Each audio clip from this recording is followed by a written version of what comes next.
समान नागरिक संहिता लागू होगी और समान नागरिक संहिता लागू होने की जो एक बड़ी वजह है उसके पीछे शत्रुघ्न सिंह का जो है उनकी भी रोल है। सर, किस तरीके से आप देखते हैं, काफ़ी मेहनतें आपने की, दोनों कमेटियों में आप रहे, एक कमेटी के जो क्रियान्वयन कमेटी थी उसके अध्यक्ष भी रहे, आज लागू हो गया, किस तरीके से आप देख रहे हैं? तो ये बहुत ही ऐतिहासिक दिन है। संविधान के निर्माताओं ने संविधान बनाते समय इस विषय पर विशद चर्चाएं की थी, कई प्रकार के विचार आए थे और अंततोगत्वा संविधान में इसको directive principles of state policy के अंतर्गत सरकारों से आह्वान किया गया था कि भविष्य में समान नागरिक संहिता लेकर आए और इसकी शुरुआत प्रदेश में सन 2022 मई में एक कमेटी के गठित करने के बाद हुई थी और आज वो फलीभूत हो रही है। तो बहुत ही गर्व की बात है। इसके तहत वर्ग, धर्म, लिंग इत्यादि से ऊपर उठकर सबके लिए फैमिली लॉज में बराबरी का प्रावधान किया गया है। सभी लोगों को बराबर ट्रीट किया जा रहा है। बच्चों के अधिकार संरक्षित किए गए हैं। महिलाओं के अधिकार जो पुरुषों से कमतर चले आ रहे थे उनको बराबर करने का प्रयास किया गया है, बल्कि उनके कुछ ऐसे अधिकार को और ज़्यादा संरक्षित करने का प्रयास किया गया है। तो उम्मीद है कि जो कानून जब लागू होगा तो लोगों को इससे सुविधा ज़्यादा से ज़्यादा होगी।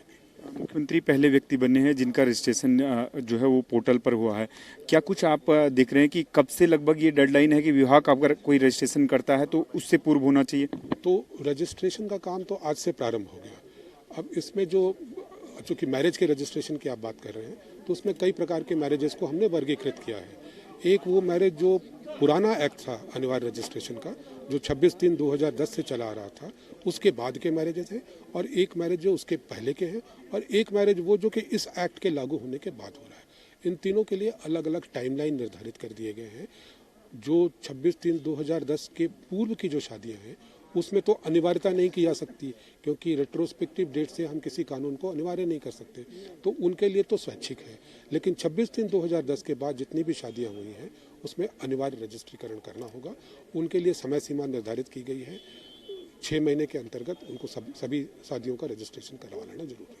धन्यवाद सर, हमसे बातचीत करने के लिए। तो शत्रुघ्न सिंह है जो यूसीसी क्रियान्वयन समिति के अध्यक्ष भी थे और जो यूसीसी को लागू करने को लेकर जो कमेटी बनी थी, जो मसौदा तैयार कर रही थी, उसमें भी ये सदस्य थे। तो साफ तौर से उनका कहना है कि ये उत्तराखंड के लिए एक बड़ी बात है कि उत्तराखंड देश का पहला राज्य जो है वो बन गया है जहाँ समान नागरिक संहिता लागू हुई है। कैमरा पर्सन निशांत के साथ मनीष डंगवाल, रफ्तार मीडिया, देहरादून।